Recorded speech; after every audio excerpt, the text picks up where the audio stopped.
Grand Arena has returned, and with it we have 8 new Pixel champions. I like the art for all of them. They all have their own unique skill and a deck to go with it. And that pre-constructed deck is the only way that you're going to play this game mode and earn your way up to Wade Wilson.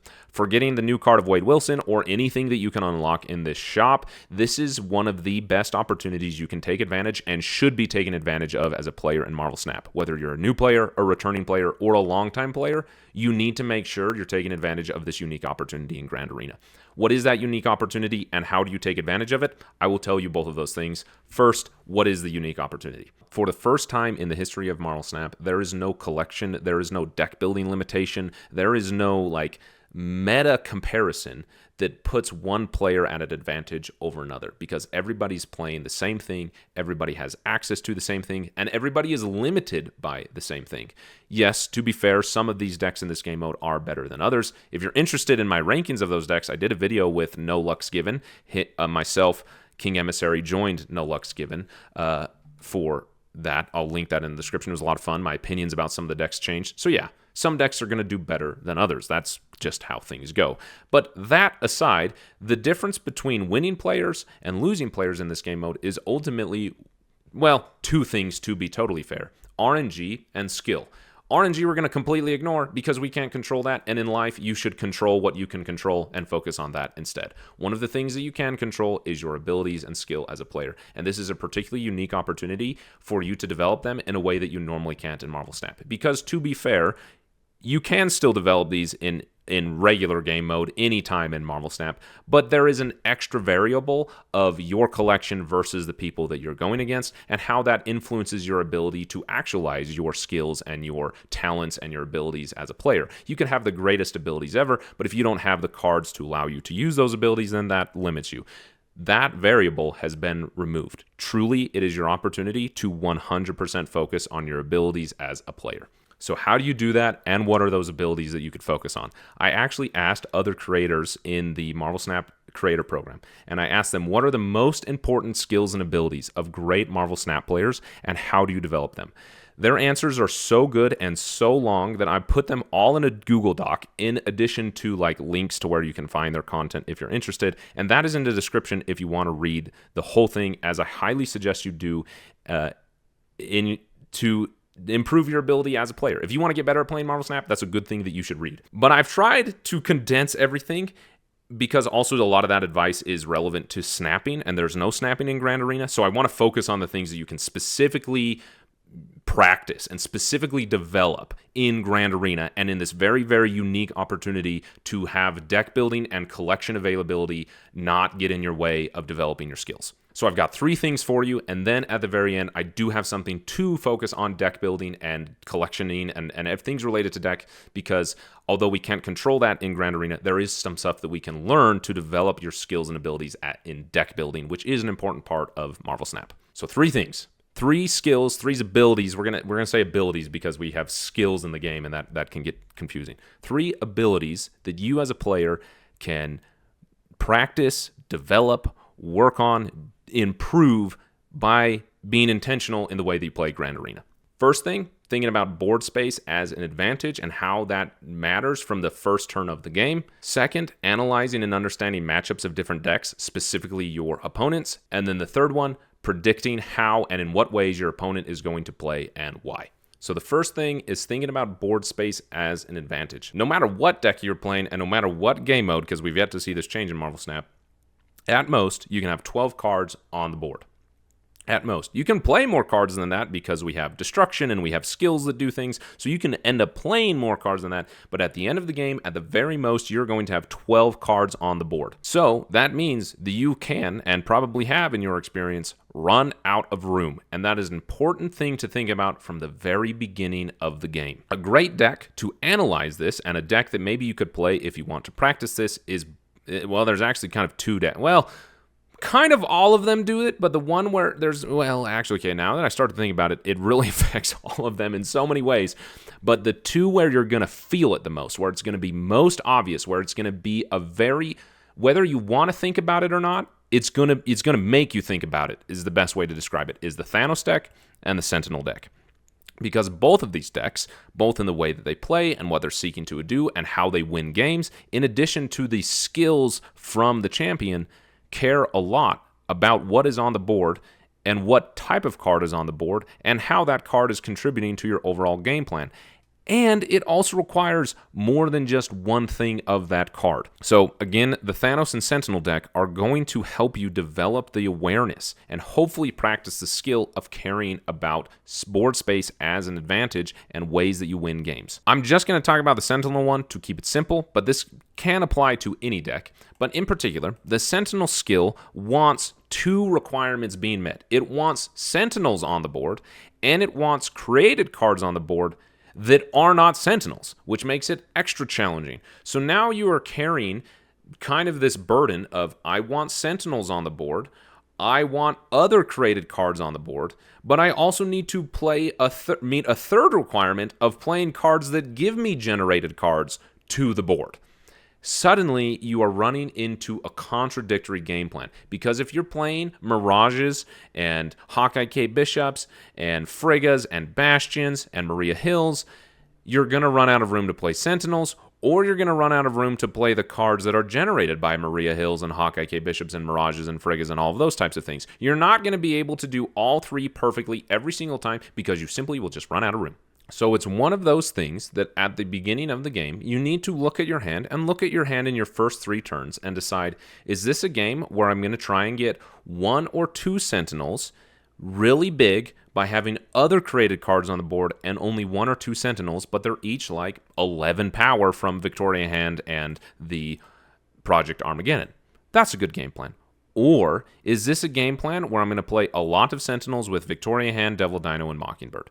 That is a completely different strategy that probably doesn't want you to play Project Armageddon because as a 4-cost skill, you're most likely going to have like 1 or 2 created cards on the board that are not Sentinels. So that's giving, for a 4-cost, giving you like 3 power, right? That just isn't worth it when you have the option probably to play a Mockingbird for 1 cost or a Victoria Hand for 2 costs, which is going to give much more power than that, as an example. So it's one of those things that you need to take a look at your board space and imagine, I have the option to play a Devil Dino here or to play Project Armageddon. Which one that is going to take up 1 board space gives me the most power? And that's the most direct way to think about it, is because playing this deck, you're going to get to the turn 6, and most locations you're going to have 3 or 4 cards. And so your ability to play a card is going to be very, very limited. You're going to have 1 spot to play. And so very, very directly, very, very in your face, you're going to have to analyze, I have 1 board space, I have 1 card to play. What card gives me the most power? And in the most direct way, now you're thinking about board space as an advantage because your opponent has 2 board spaces maybe. They can play 2 cards worth of power where you only get to play 1 because you've got Quinjets and Maria Hills and Mirages in your way. Is there a perfect game plan to think about and a perfect strategy to have and a perfect way to analyze your board space?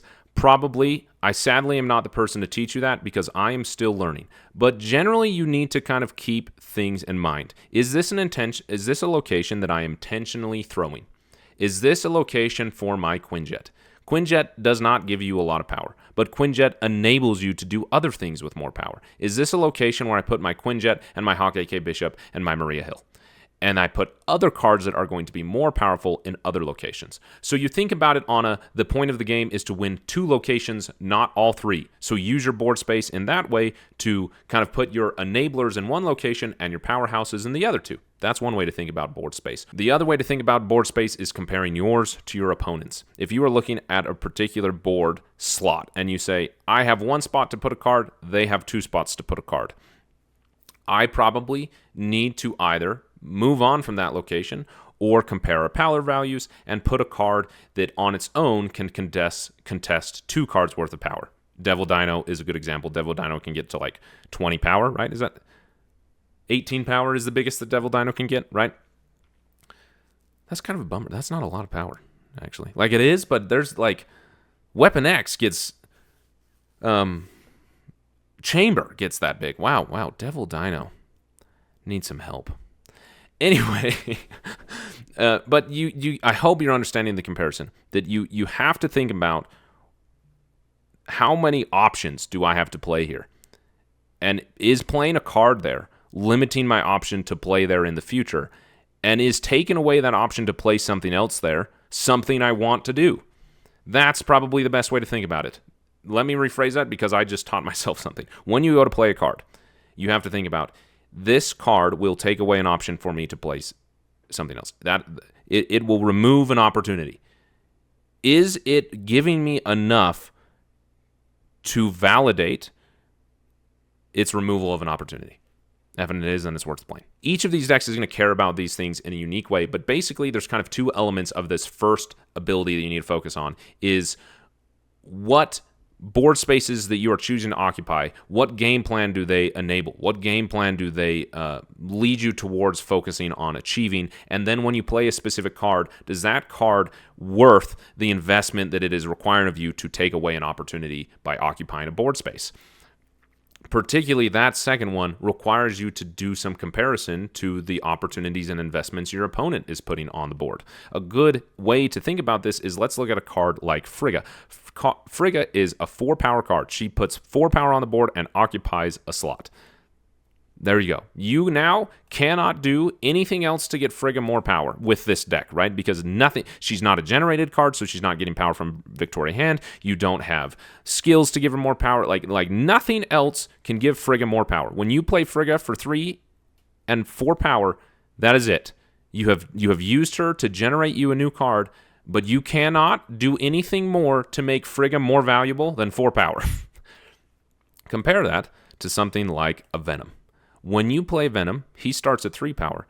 He also takes away cards to give you more opportunities, right? So suddenly you start to think about, what is this card enabling me to do? And what it is enabling me to do, is it worth occupying the space it's going to occupy, right? Getting a copy of a card in this deck is a cool thing. Getting a copy of Victoria Hand is an extra good thing to do in this deck. But is copying a Hawkeye Cape Bishop worth the investment of 4 power in a board slot that you can now do nothing else to? Probably not, right? So you need, like Frigga, that 4 power makes its individual board space investment meaningful by giving you a good copy. So taking up a bad copy is just occupying bad space. Again, back to Venom, does something in like a completely opposite direction where he takes away, he gives you more opportunities.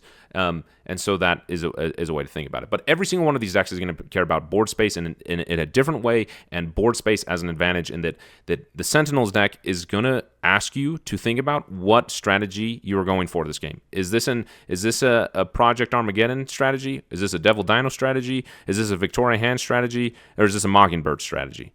Thanos is asking you to decide, is this a Stone strategy to get Thanos up to 20 power, or is this a Blue Marvel Thing First Steps Sasquatch Gore strategy? For Annihilus, it's asking you to think about, where am I afflicting negative power to my opponent? And what location do I want to take away their power and win by decreasing them? And what location do I want to win by increasing me? Right? You're thinking about board space and that advantage.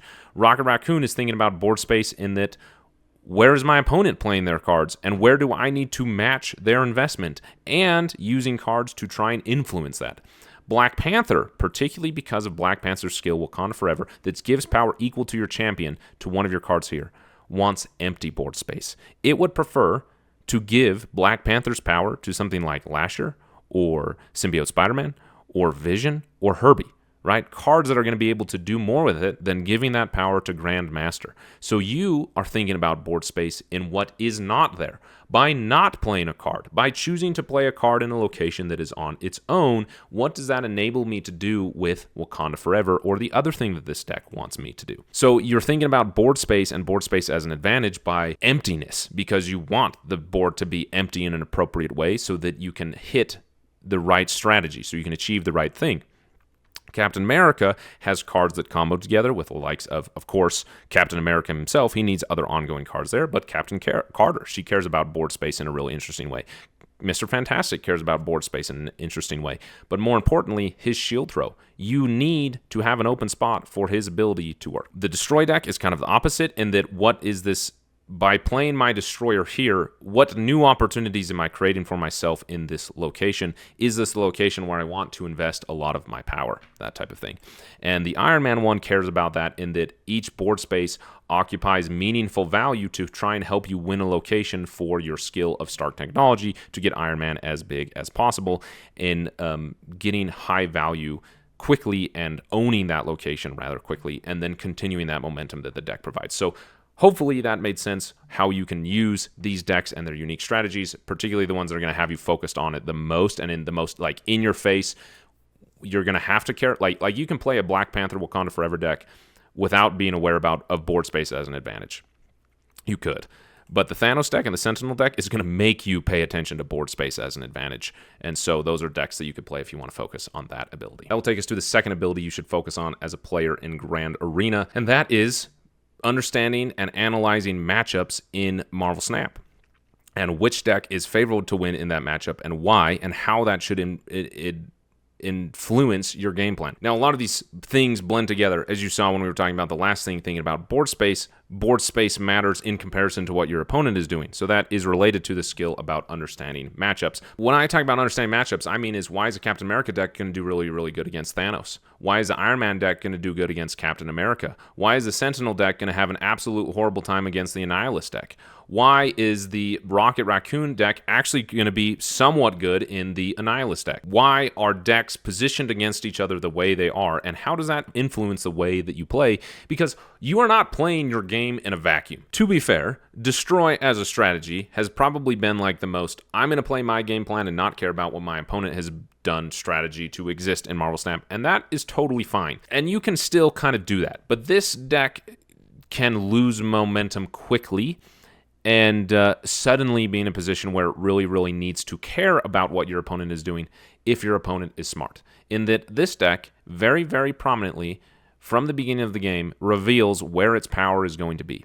Except for wondering where is Null and Death going to come down, this deck is pretty straightforward at telling your opponent where your power lies in Weapon X. So you could just go along doing your destroy thing, and if your opponent is smart and paying attention to where your cards are ending up, they could avoid your power and invest their power somewhere else. And suddenly, because you weren't paying attention to what they were doing, you've lost that matchup. So it's an ever-changing thing, especially when you are playing certain decks. You need to be aware of what you are doing. Someone who's playing the Sentinels deck in particular needs to be hyper-focused about what their opponent is doing when playing against an Annihilus deck. Because of what we first talked about and how much board space matters to the Sentinels deck, Annihilus making your board space even worse is something that you need to be aware of from the moment the game mode starts, and how knowing that you have been matched up against an Annihilus deck will influence and should influence the way that you play the game. The cool thing is that normally you need to be aware of the meta. Normally you need to have a sense of what people are playing and why, and what cards are an early tell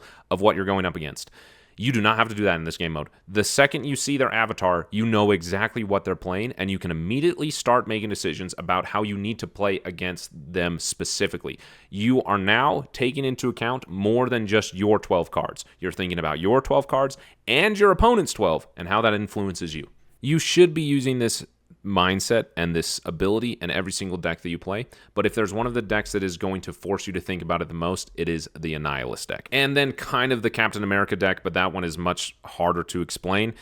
The simplest way to think about it with this Annihilus deck is that you kind of have two options. You have, they are two options that are ultimately one, but for the sake of simplicity, you have two options in that, are you focusing on afflicting your opponent with negative power, right? Are you going the Ajax Diamondback route, or are you going the Viper Hood Sentry Annihilus route? They share incentives. They share strategies. Then you have weird cards in between like Rhino that kind of does a little bit of both, and then cards like Laufey and Rhino together that also kind of do both things. You have a lot of flexibility, but ultimately this type of deck should be aware of is giving my opponent -9 power with Sentry, with the Sentry's Void, better than just sucking out a bunch of power with something like a Laufey. Which one is better? Do I want to play Dr. Octopus in this deck? And if so, when and where? Those are the type of things that this deck is going to have you thinking about, which you should be doing in the context of what is my opponent doing and how does that influence what I am doing. Now, full transparency, this is the hardest one to make a case for of one individual deck requiring this of you, because the one that makes you think about it the most is also the deck that's probably, in my opinion, the best deck that you could possibly play. And so you can very easily and lazily play this deck and not think about it. But this is one that will, if you want to, most easily get you thinking about this. As an example, if you're in a Nihilist deck and see yourself queued up against a Thanos or a Sentinels deck, you might think, hey, let me put the pressure on them and give them hoods and give them voids from the Sentry, right? Let me send them over negative stuff and occupy their board space. Yes, that is going to cause a problem for them. But if they're a smart player, they are already going to see your avatar as a Nihilist player and begin to play around that and start to avoid it. So you should make the, the double bluff move of not doing that. And instead, letting them focus on avoiding that, and instead, then just feast with cards like Hazmat and Diamondback, or Hazmat and Ajax. Let them focus on playing lots of Sentinels and lots of created cards and lots of stones to get their Thanos really big, and then just play Hazmat and Ajax on the final turn of the game. Which, actually, you don't have enough energy to do that. So you'd have to do Ajax, then Hazmat, right? Or whatever it is. But you are going to have so many cards on the board that Ajax is he's just going to be huge. So then you use Diamondback to win another location, and Laufey to win another location, right? Or a really big Annihilus with his skill, which I can't believe is only 3 energy, right? So you use Annihilus less so to blow up and send over negative power, and more so to just play a really big card that also is afflicting their cards with negative power and giving your Ajax big power. I wish that I could explain this better. It's just kind of one of those things that you have to get a sense of why am I playing the way that I am? And how does my opponent influence that? Am I just playing my card here because I think that it's the right thing to do? Am I just playing... Viper in the Hood is probably a good example.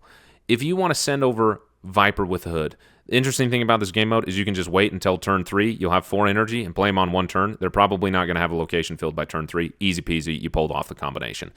Sentry and maybe a Nihilus, or Sentry and the Viper is another one where you have to pull that off later in the game. You need to think about, where is an empty board spot where I can successfully send over the Hood and the Void, right? So you're thinking about it in that realm, that to achieve that combo of the Hood and the Viper, you should be thinking about where your opponent is playing so that you can not play there and instead achieve that combination where they will have an empty board spot. Hopefully that can help. No matter what deck you're playing, you should be thinking about why are you playing your cards based on what your opponent is doing. That will take us to the third ability that you should focus on, and that is closely related to the second of guessing where your opponent is playing. The first one is focusing on why you are playing what you are playing and how your opponent influences what you are playing, and how maybe in some matches you need to be more careful than others. This third ability takes the previous two of understanding board space as an advantage and understanding and analyzing matchups between decks, combines them into one thing so that together you can decide where is the best place to play my cards, how are my cards being together in this location and this location a winning strategy for me based on the information I have about their deck and their board space and what cards they are likely to play. As you can imagine, the deck that I do not recommend that you play, but is going to make you think about this the very most, is the Rocket Raccoon deck, because naturally these cards require you to play your cards where your opponent is playing. I want this deck to be really good. I feel like they really built this deck suboptimally on purpose because it had the potential to be insane in this game mode, but it naturally is going to force you to think about why are you playing your cards, when and where you're playing them, right? Of course, you can play Gamora on turn 5. Of course, you can play Rocket on turn 1. But maybe you should wait to play Star-Lord or Rocket. Maybe you should wait to play Toxin. Maybe you should wait to play Rocket Raccoon and Groot. Whatever it is, because you need to think about when can I achieve what I need to with this card in the spot that I want to achieve it. And sometimes that means that you're going to play Gamora for 8 power, and you know that you're going to play Gamora for 8 power, but that's going to be a winning decision for you. The other deck that is probably more winnable and also cares about this a lot is Iron Man, but it cares about it in a different way in that in the inverse of that, where the Rocket Raccoon deck is very dependent and very focused on what your opponent is doing. This deck is focused on what you are doing and how your opponent has to respond to you. Iron Man's skill in this game mode cares about winning locations, so you should be playing your cards with the strategy of winning as many locations as possible and pulling off this skill as quick as possible. It is only one cost. That's what you need to think about in this deck in particular is, based on what my opponent is doing, is it better to pull this off when I'm only winning 2 locations than try and risk it for the third because it's only 1 energy and I can weave that into my plan easier? Whatever it is. That includes using Nocturne's move ability to decide where you're going to go, turning off locations that are advantageous for your opponent and not advantageous for you. Deceitfully using Iron Patriot to get your opponent distracted by something, or deceitfully or intentionally using Viv Vision to get your opponent distracted by something to then juke them out and play Coal Obsidian somewhere else.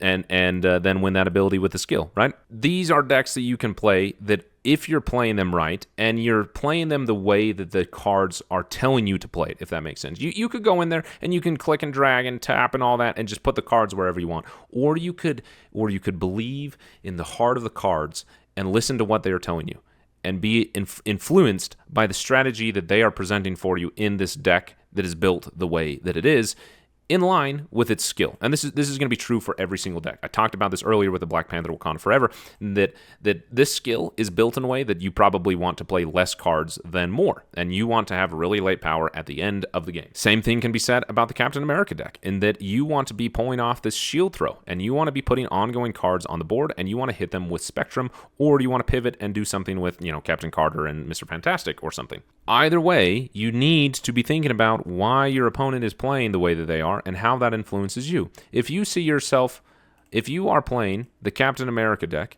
paired up against the Annihilus deck, and you can assume that your opponent is going to pull off something with a Laufey or a Hazmat, playing the card like Captain Carter just probably isn't a good idea. Could you try and set it up in a different location where you can deal with that downside? Yeah, but it's probably just better to play something like a Mr. Fantastic, or a Speed, or an Omega Red, or a Spectrum, right? You're going to have to change your strategy depending on what you see your opponent doing, and being aware of that is going to help you win more frequently. So there's the 3. First one, understanding board space as an advantage. The second one, understanding and analyzing matchups between decks and influencing how you play based off of that. The third one, predicting where your opponent is going to play and using that to influence where you are going to play, combining the previous 2 abilities into one that truly matters in a way that helps you win games. I would love for people in the comments to help us with this. There are probably other skills that you can focus on developing. There's a lot of skills related to snapping and understanding your deck and reading your opponent that are much harder to translate into the game mode of Grand Arena. So if there's other skills or abilities that you think a Marvel Snap player should focus on if they want to get better at the game, put them in the comments. Or if you want to elaborate on the 3 abilities that I have, please do. I think this comment section could be a really great opportunity for people who are interested in improving in Marvel Snap to see how other players go about using and practicing and developing these skills and strategies in their gameplay. Really quickly, this video has been long enough, but as promised, I want to talk about this last thing, this final thing that's not a skill, it's not an ability related to playing the game, but is a skill and ability related to deck building. As mentioned and as very, very clear, we cannot build any decks in this version of Grand Arena. We only have the pre-built decks. But there is still an opportunity to learn something about deck building. Sooner or later, including myself, there's going to be creators that come out and say, this deck is good to play, this deck is not good to play. I've literally done that very thing in this video. When you get that information, and when you go and play those decks, and you think, yeah, that person was right. This deck is good to play. That deck is bad to play. Why? Ask yourself the question why. What about these cards makes it good to play? Is it that these 12 cards together just do something really, really good? Or is it that these 12 cards together deal with something that other people are doing a lot? Is it that these 12 cards match the way that you like to play? And so maybe somebody else says that this isn't necessarily a good thing to do, but it's the thing that you feel comfortable doing, so you play better. You play more confidently. You play just simply better because you feel comfortable playing it. Whatever it is, take a moment to actually think about, why is this deck good? Is there something that I can learn in looking at this deck to build up my own decks? Is there a lesson that I can take away from this deck? And real quickly, I can just give you some examples, both good and bad, that you can take away from looking at these decks. I'm not going to do it for every single one, but Building a Spectrum deck, you really care about having cards on the board. So more expensive ongoing cards are really, really hard to play in a Spectrum deck, and they compete with your strategy of Spectrum. If you want to do that in your ongoing deck, you need to decide early on in the game mode, is this a Spectrum game or is it not? And if it is a Spectrum deck, and you put in lower cost ongoing cards, you need to do so in a way that allows you to have a strategy to win if you don't have Spectrum. Rocket Raccoon, bounce absolutely, definitely needs more bouncers than just one, and that higher cost cards in a bounce deck are not worth the investment. Also, cards like Nebula, Rocket Raccoon, and Groot are actually counter-strategic with cards like Star-Lord. It overinvests your power into one location. Those are some things you want to avoid when building a deck that we just learned. What about things that you want to do when building a deck? Take a look at this Annihilus deck and say, well, making my opponent's game plan harder is a good thing to do sometimes, particularly when I know what their game plan is and when the meta is particularly combo-y. Every single one of these other decks wants to achieve something. Outside of maybe the Iron Man deck, there's not just a lot of decks that are interested in competing on points. They all want to achieve those points through a specific combination. You make that harder with Annihilus, they're going to struggle to get points.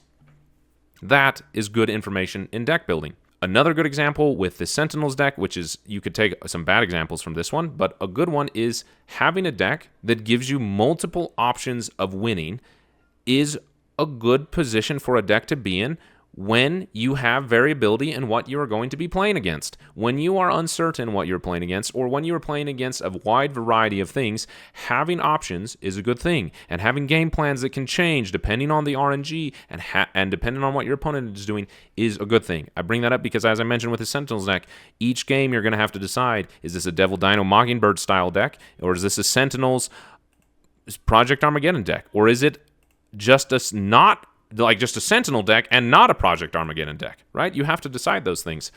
Hopefully, overall, these things have been helpful for you in your ability and skill development in Marvel Snap. If you've made it here, please leave a pineapple emoji. I'm going to be straight up honest with you. I have procrastinated making this video because it overwhelms me. I feel very underqualified to make this, but I'm trying to because I care about this opportunity. I can't stress enough how much you can achieve in this opportunity if you want to develop your skills. I'm looking forward to the skills that I'm going to get better because of this opportunity in Marvel Snap. I also would love to know which decks you're enjoying in Grand Arena. So again, all of those things I would love to discuss with you in the comments. As a final note, if you've made it to this point, I just want you to know that I appreciate you. Sincerely. I have not responded to most of the comments yet. There's been some things happening in my life that have been really stressful and been stressing me out a lot. And it's been uplifting to have people who are so kind to me, both in the Discord and in YouTube comments. So even if I haven't responded or acknowledged them yet, thanks for being nice. It is uplifting. I appreciate you. And I will see all of you in the comments.